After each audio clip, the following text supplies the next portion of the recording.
back, dude. Good It deal. is. It is a why. It's a little strange. I posted a TikTok earlier today saying, "Hey, Kessel Check is back today." I'm like, it feels like it's been so long.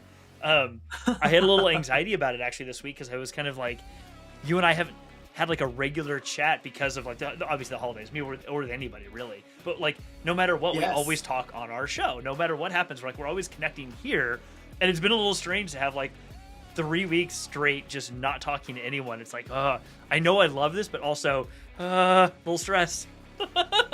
Oh no, it's just like how I was saying. It's funny because Jeff knows this from the pre-show. As I was saying, oh my gosh, like we got to talk about everything. Like we have to talk about so many things. Yes. It's not just like the things that the regular catch up. It's like we have to do like tons of talking. By the way, Jeff, I was at SAC Anime Winter 2023 last weekend. I had a blast. I took a ton of pictures with R2D2, the entire voice cast minus Aang of Avatar was gosh. there. And so many people from so many different places. It was amazing. If you were in Sacramento and you were able to participate in SAC Anime, oh my gosh, was that great. But there was some amazing cosplayers.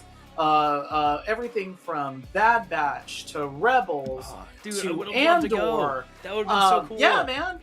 Yeah, that's the thing that when I got there, even my wife was like, "You should have talked to Jeff about making this a rose, bull, Yes. horns and thorns type event." And yeah, I hadn't even when we got there, I was just like, "Oh yeah, it'll just be a lot of fun." And no, it was something really special. That's so cool. I would have loved to. I've made I made a lot of progress on my cosplay. I think I told you this. I bought a sewing machine and I did teach my. Okay, so I made a lot of progress on my cosplay over the break.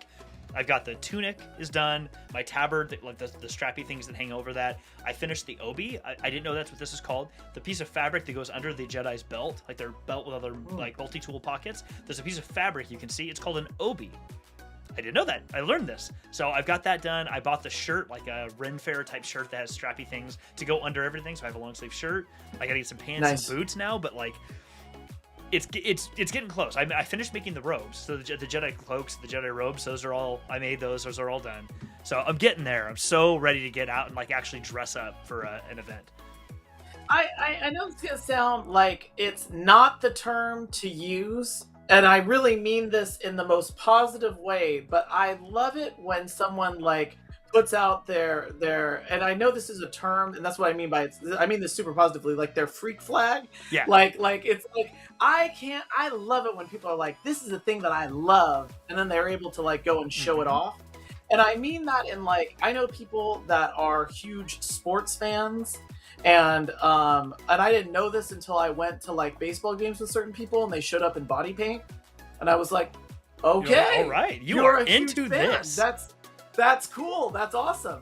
And it's just someone that I appreciate people that invest a ton into cosplay, and to really get that authentic costume.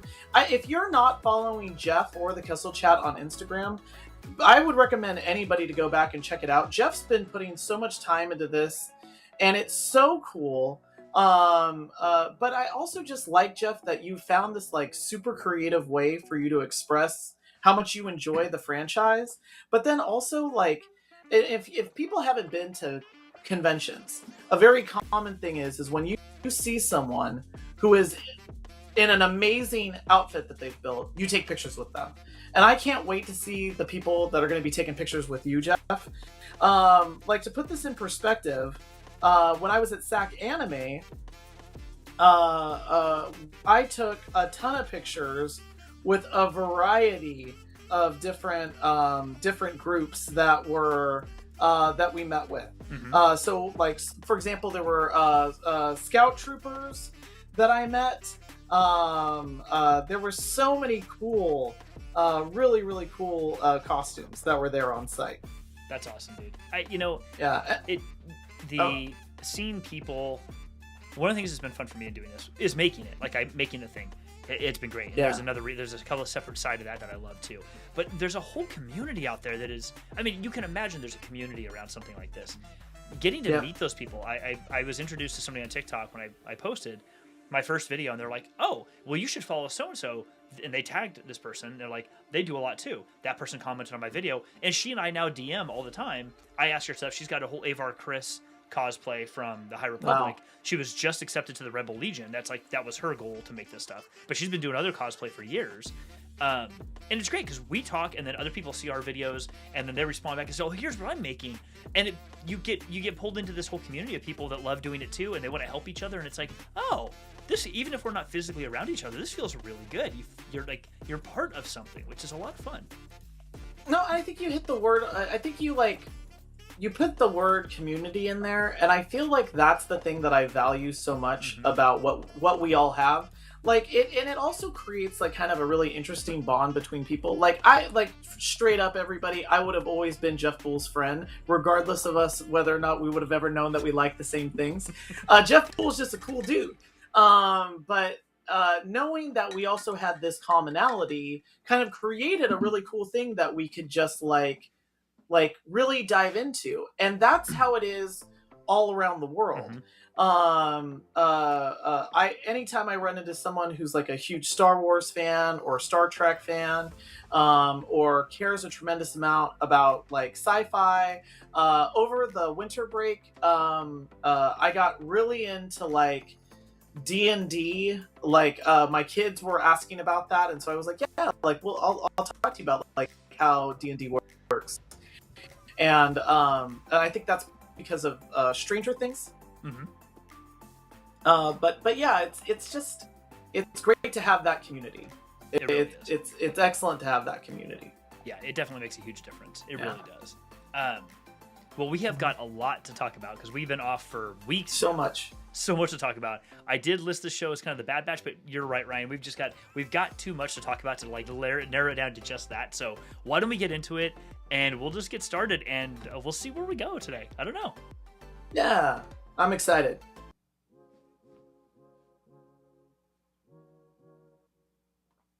There we go. We are back. It worked. I did the transitions right this time. I didn't mess it up. That's excellent. Yeah. And I hope, am I coming over okay, or is my audio, or am I choppy at all? Nope, I apologize. Oh, awesome. Jeff knows this because I think you just got this rain. But we are having some crazy storms here in California, and there is just a tremendous amount of water falling on my house right now. It's crazy. It is nuts. Yeah, it has been a lot. It didn't hit me quite as hard here, but it did rain a good chunk of the middle of the day today. But yeah, I know it's just been moving its way over, and I know we're supposed to get rain for like, I think, another week after this at least. Wow, it's wild. Wow, I know it's bananas. Crazy. Anybody who's not from California, like, I know that's not extreme weather for a lot of people, but it's been raining almost with like no breaks for the past, week and a half, and it's supposed to get like another week of rain. I think we're supposed to get another 5 or so inches of rain in the next week, maybe more. It is wild. It's the hardest part lately has been that we've been having a lot of power outages, at least in my area. We've been having like kind of what is it, like hurricane force winds that have just been really hard to deal with. But I will say that it's been a really so we lost power for days. We didn't have power for days, and my kids talk to me about it like as if we were like Little House on the Prairie. Like, how did we survive without power? And a thing that, and this is what I mean by, man, we could talk about everything, right? Is a thing that I loved about how we lost all this power. And I'd love to hear if anybody else who's losing power or is affected by these storms, or even just over the holiday break, we ended up, because we didn't have any power, my kids had no iPads, and there was not even movies you could watch. Everybody got into reading. And we went to a local bookstore, and we bought a ton of comic books. We bought Star Wars comic books. We bought We even bought like gaming comic books. We bought so many things that are my kids just like dove into. My one of my daughters is really big into Spider Gwen, and she picked up like a whole stack of Spider Gwen comics That's and has awesome. been just reading them. And so I'm just all about this, man. But it sounds like you had a lot going on over the winter break, and one of them was you were catching up on Bad Batch, and I'd love to. I'm happy to talk about Oh, that. I'm dude, happy to talk about so many of this. there's so much going on. I'm really happy to hear that your family was able to get into reading so much, and especially for the kids like comics. It's Yes. I, you know, when I was younger, I think I thought of comics as just, this is what some geeks do, etc. And I remember watching. This is a weird segue, but I remember watching Band of Brothers. I've watched it many, many, many times because I love the series.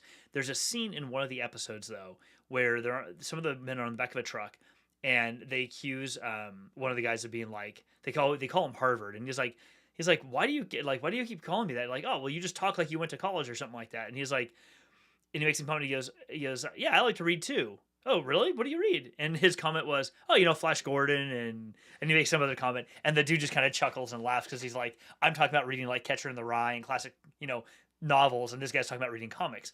And I always think about that because that's, I think, how many people still see comic books is it's frivolous. It's not really Yeah. reading. It's this other thing, but it's not. There is something kind of magical, especially for younger people, but really anyone who gets into reading through reading comics because it's, as I've said to people before, my opinion of it is the print book. You take any print book that you have, just picture or just words.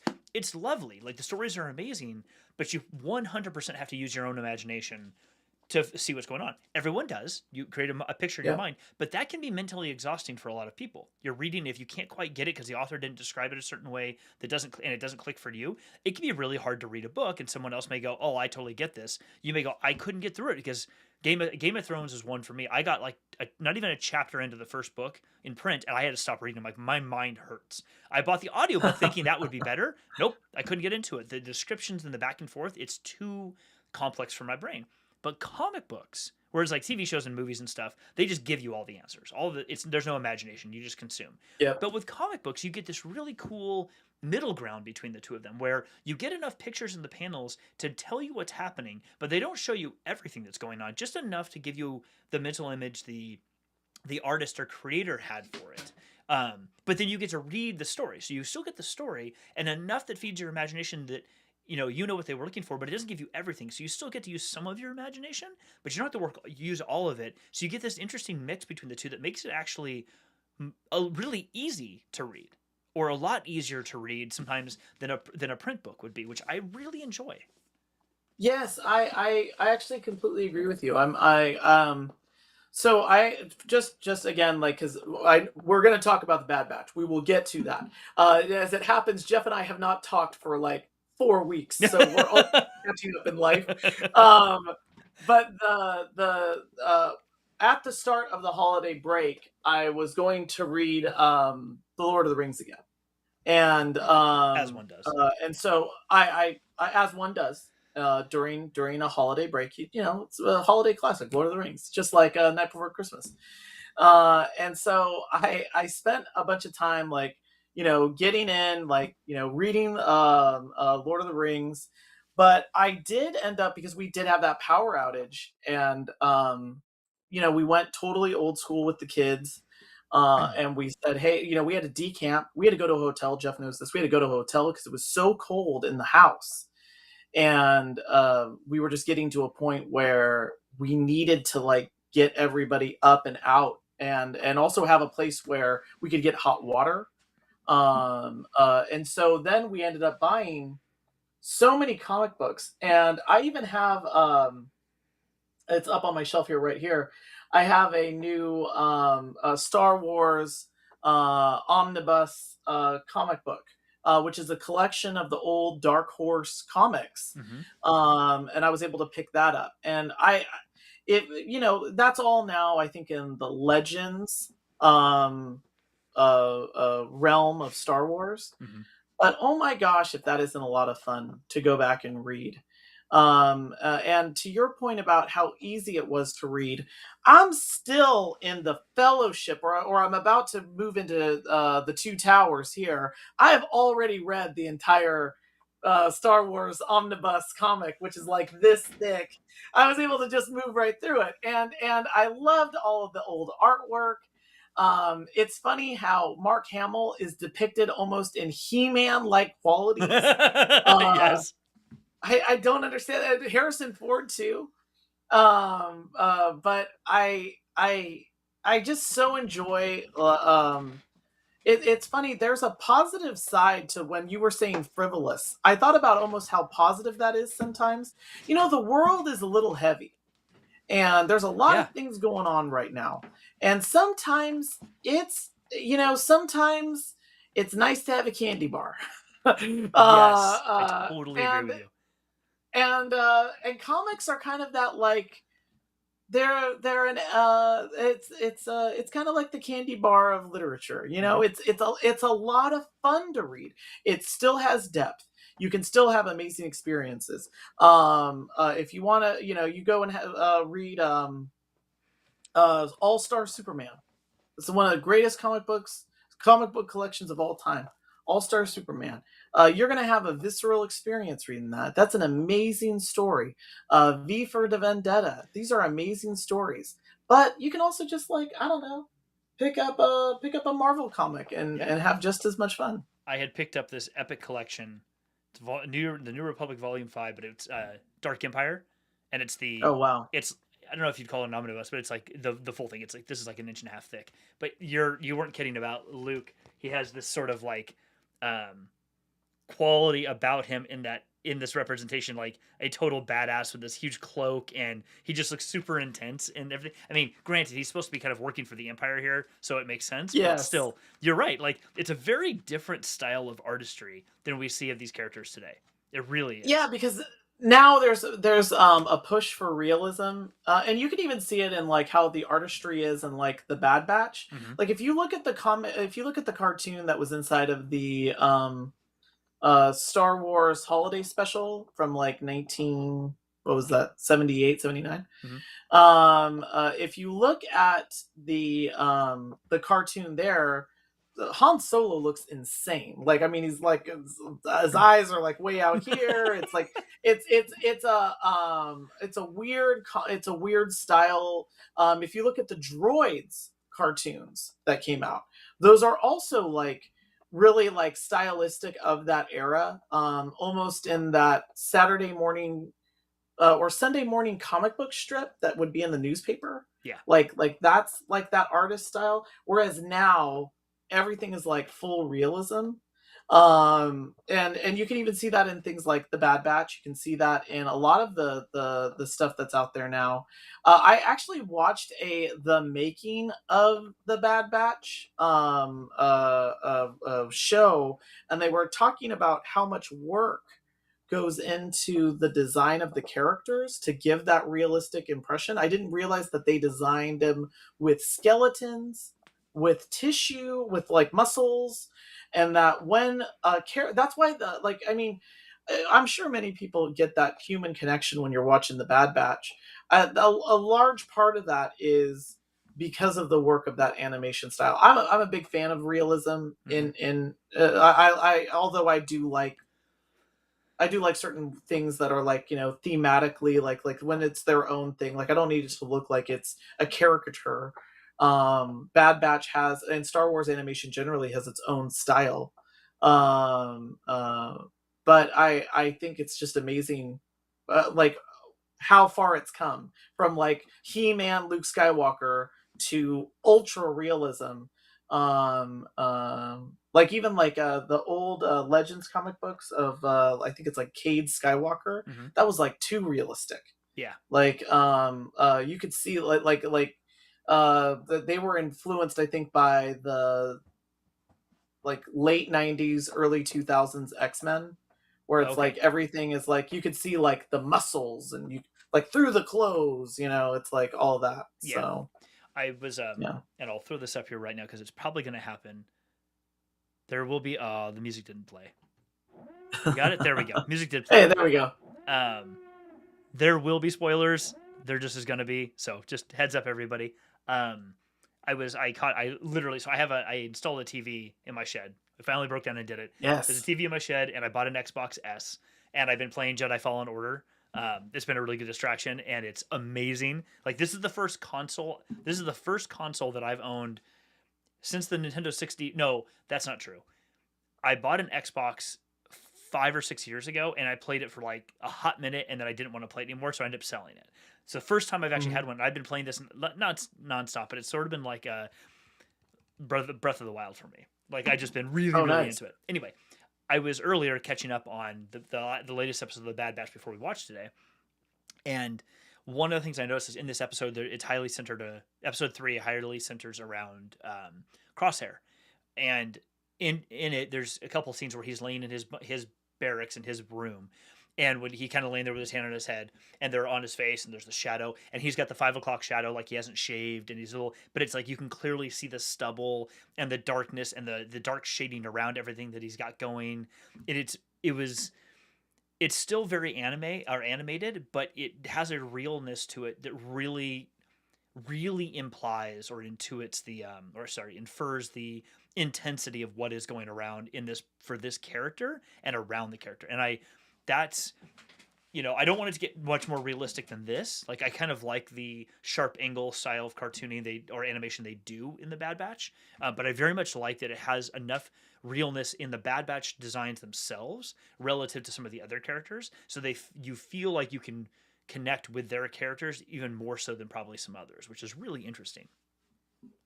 Yeah, I really like what they've done with the Bad Batch as far as like its design aesthetic. Actually, the design aesthetic for Star Wars animation took me a little while to get through. It's funny because ultra realism is what you see in like Fallen Order. You know what I mean? Like wavy, that said, the hair is swimmy and wavy and all that stuff. Yes. Like, you can see individual lines of hair. Like, I mean, it's high detail. By the way, Jeff, I too also struggle with the consoles.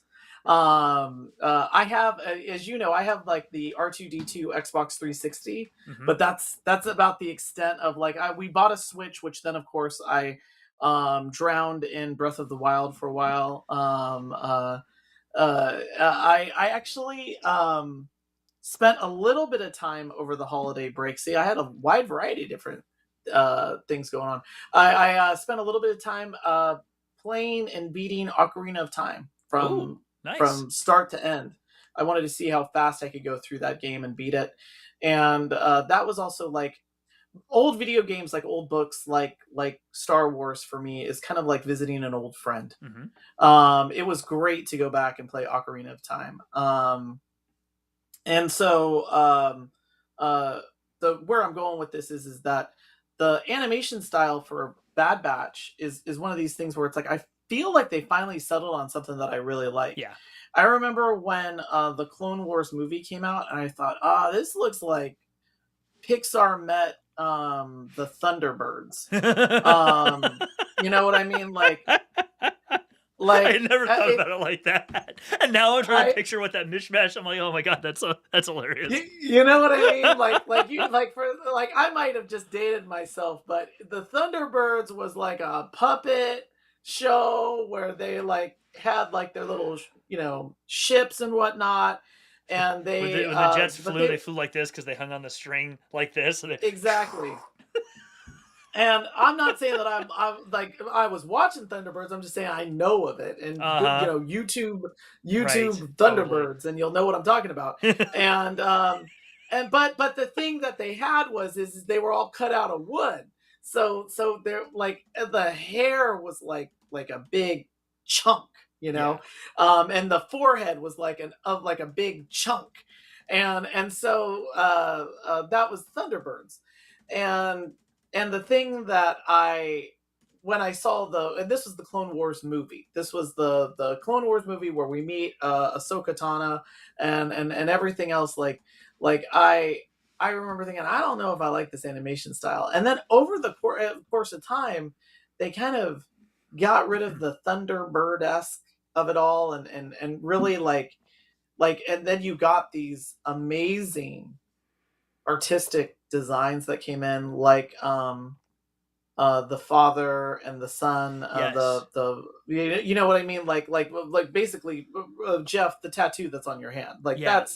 that's now they're at their peak of Mm-hmm. aesthetic design there, and I feel like they took that design and then and they diverged from it for a little bit and did Rebels, and I was like, I don't know if I'm not liking that. And then they in the Bad Batch, I feel like they've succeeded in the best version of that, and that's what I think makes these shows something that people want to watch. Yeah, I agree. It's not just the story; it's the storyline. Obviously, if you don't have that, it's nothing. But it's the whether it's this or Andor. I feel like they've really hit on an aesthetic design that aids in the storytelling. Um, Mm-hmm. with they have missteps here and there like Boba Fett. But they've really hit on something here, and yeah, I'm not fully catched up on season 2, so I'm midway through. Mm-hmm. But I'd love to hear, Jeff, like your thoughts on kind of where this is at and where you think it's going to go. For sure. Before I do that, though, couple things. One, thanks everyone for being here. Really appreciate it. Hopefully everyone is good with the new time. We're going to really shoot for Fridays at 2 p.m. going forward. A little bit easier for Ryan and I, a little bit early in their day for everyone, so hopefully more people can attend with us. Anyway, just want to say thanks for being here. Like and subscribe and all that fun stuff if you can. Absolutely, it helps the channel. Thank you so much. We love having you here. But yeah, tell your friends about the Kessel Chat. Tell your friends, tell your family. Um, I'm with you. I very much like the way the animation style looks now, and I agree with you. There's some shading and other things they do in the characters to give them a more lived in sort of look. And they also Yes. something else they kind of adapted beyond, thankfully, was when the show first started. A lot of the not the clankers, the a lot of the clones and other characters as they would run, it was almost like they hadn't caught up their running, or the running was going too Yeah. fast for the motion of the ground. So sometimes it would look like they were kind of like, and then almost sliding across the ground a little bit. And they've corrected a lot of Yes. that, so everything feels more like it's actually real, like something's physically happening, and I appreciate that. I will say, Rebels took me a season to get into. It took me about the first half of that season because the animation style at first it's kind of cartoony, felt a little campy to me when it first started. But after the first season, I was hooked, like absolutely hooked. I love the story; it felt great. The one I Yeah. couldn't get into, and I tried, was Resistance. I loved Yep. how different the animation style was. Like, oh wow, this is wild. I've never seen this before. Okay, I really want to try this. It really for me was the story. I couldn't get into the story. I tried multiple times.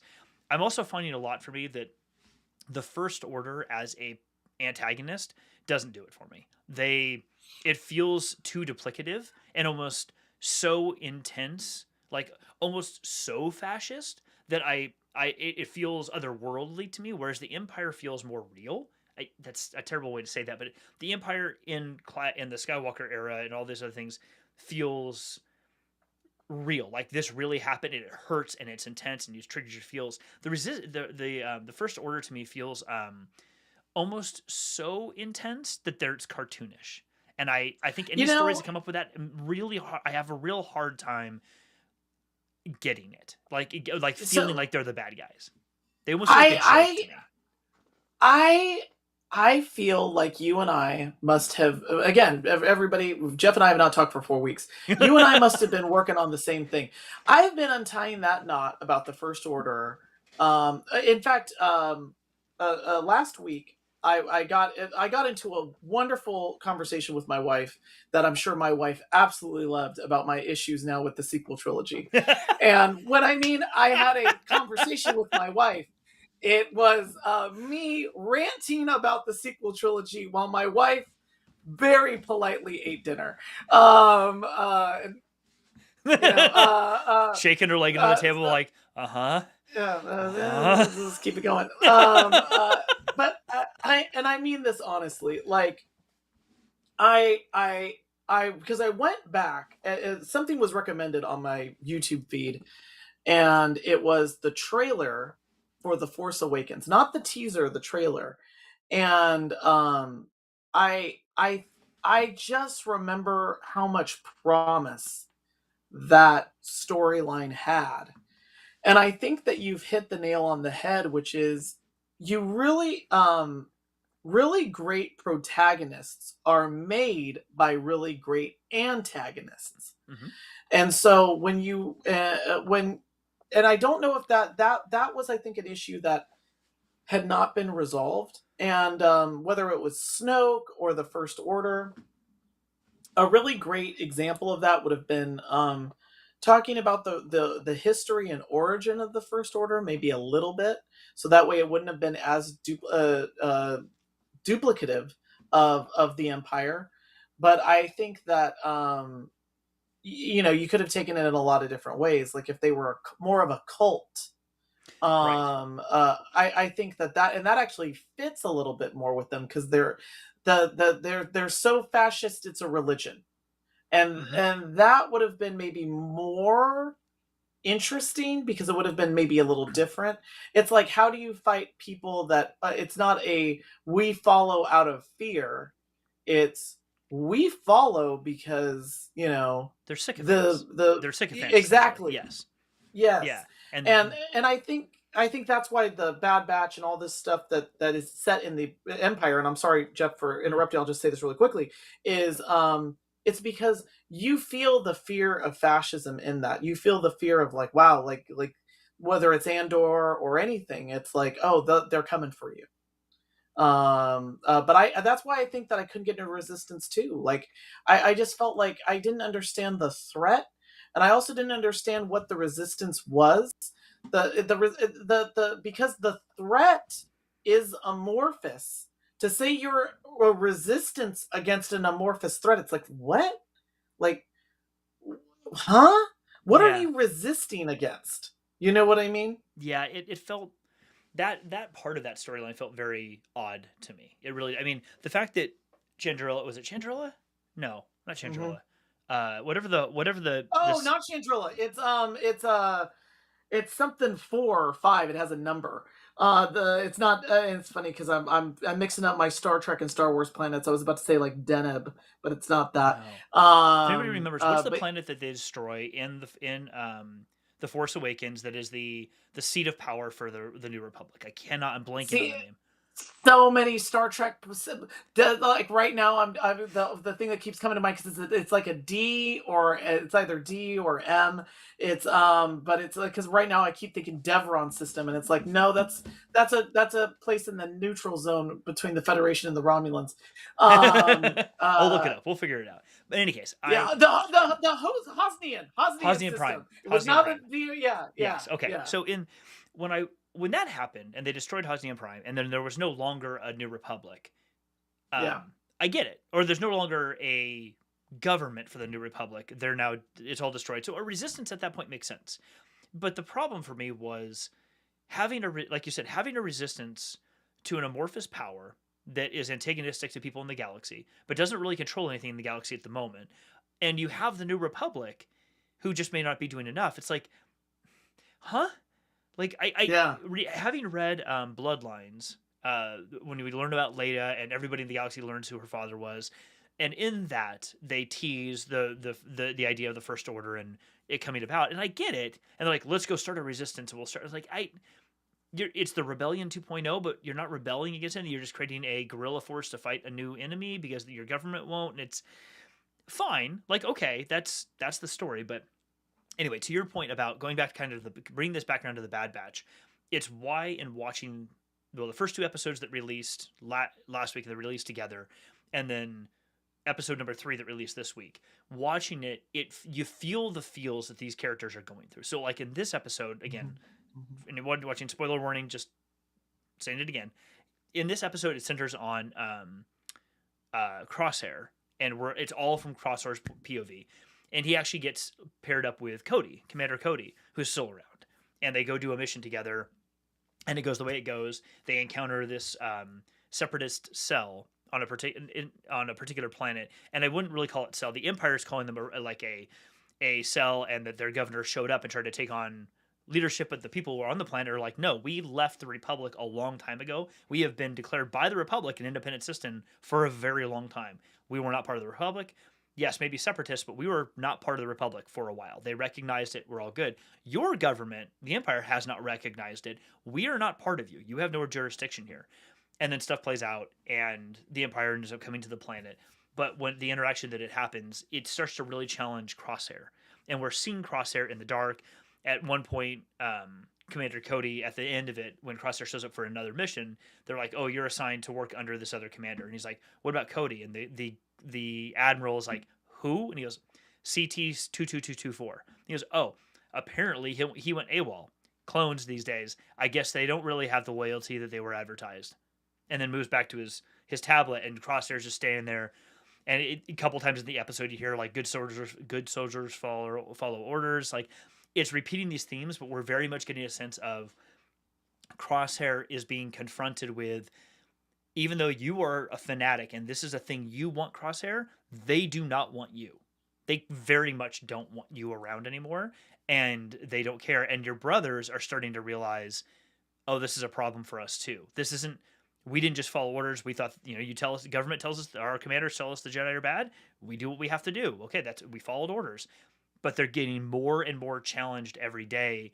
People are there. The Empire is showing them every single time that we don't actually give a crap about you. And in this episode, what was really fascinating to watch is, and hopefully everyone caught it, is you see the difference in stormtrooper or trooper helmets in the episode. So you see a clear difference when a new group shows up to help out Cody and Crosshair. They have a newer style helmet and not the clone style. It's just a little different, like a little bit more rigid brow above the eyes. And what's interesting is at the end of the episode, when they both leave to go back to Coruscant, and then all the troopers come down, all the troopers coming off the transports are all the new troopers. And Cody looks and sees it, gets eye contact with the commander, and then you see him put his helmet on and walk back in. So you're like, these are the clones leaving, and this is the new conscription force that is coming in. You are being pushed aside. They don't want you here anymore. And this is my point around the First Order and the other in the movies, is that this sort of thing we get because it doesn't happen tomorrow. The First Order kind of just showed up out of nowhere, and they were like, "Oh, we're going to f up your party again." The Empire, it happened slowly over a period of time, and even once they arrived, the change of the guard to the new people they want doesn't just, it happens through bureaucracy, and any little thing you mess up turns into well, clearly you can't do your job, so you're out, we're going to get somebody else. It's all part of this program, but you watch it and they're all feeling the effects of it. It feels more real and more human, the effects of this fascist regime, because we've seen it in the real world, whereas the First Order just felt like, and boom, some bad guys are here now, and that doesn't have the impact, and I guess that's where it's like, counter revolutions are a thing. Like, I get it. Like, you can even see it in American history. There's there's the revolutionary forces, and then there were the loyalists. And you could say that the American Revolution is one of a rebellion against a much larger empire. And then you can see counter revolutions that happened in what was the colony and then the states. But and again, I almost feel like they took that as a model, because the early United States struggled as a federation of entities for the common good. So like you even had states for a short amount of time thinking they might have to fight each other, which eventually they do. But I that's where I struggled with the First Order too, because it's like a galactic threat can't be this counter revolution.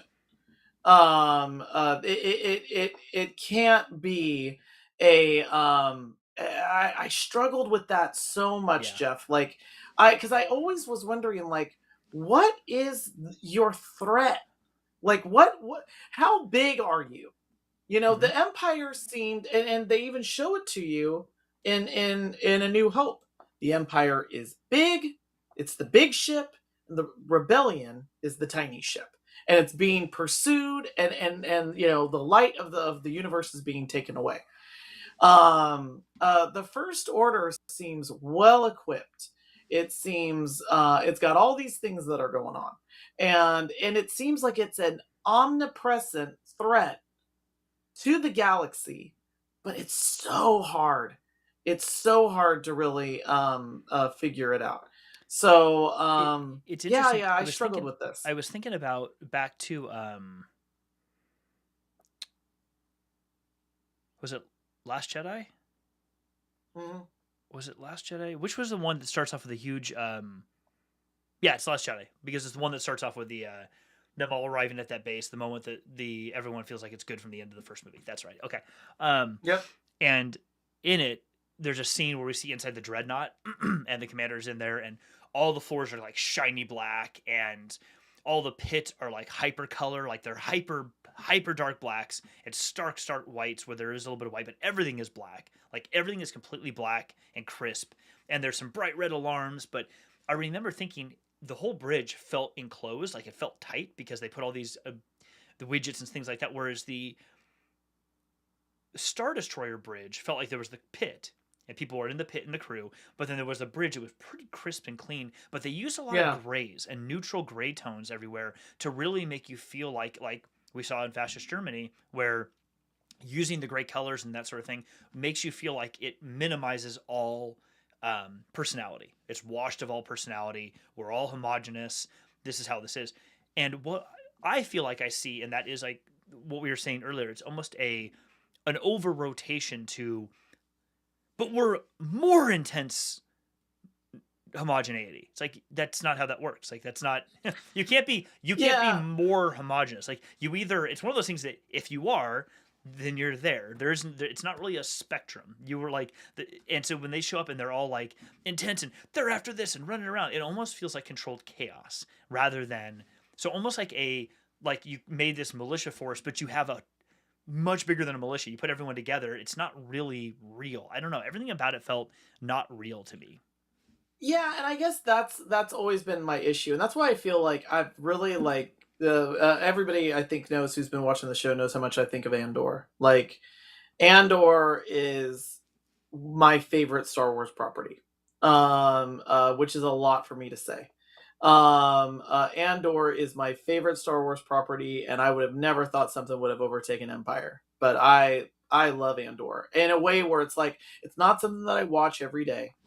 It's not like it's not something I'm like, ooh, you know what I want to do? Watch Andor. No, I never feel that way. No. No. But I can acknowledge that Andor is really a feat. It's an amazing thing, and just like with the Bad Batch and Andor, it's because it's the storyline, it's the artistry of what they're trying to produce, and it's the thematic elements that they're trying to get to. Just put that over here. I feel like that was missing, and I don't know why I ended up thinking about this over the holiday break. It's because I had time on my hands, Jeff. And I started thinking about like if I was to have redone the sequel trilogy, what would I have done? And it started because watching the trailer for The Force Awakens, which by the way, I don't know if I ever really liked that title. That I remember the way that it's set up in that trailer. Rey says, as she's talking to Han Solo, she says, we've heard stories of that time. And Han Solo says, it's true, all of it. And he seems very vulnerable about that.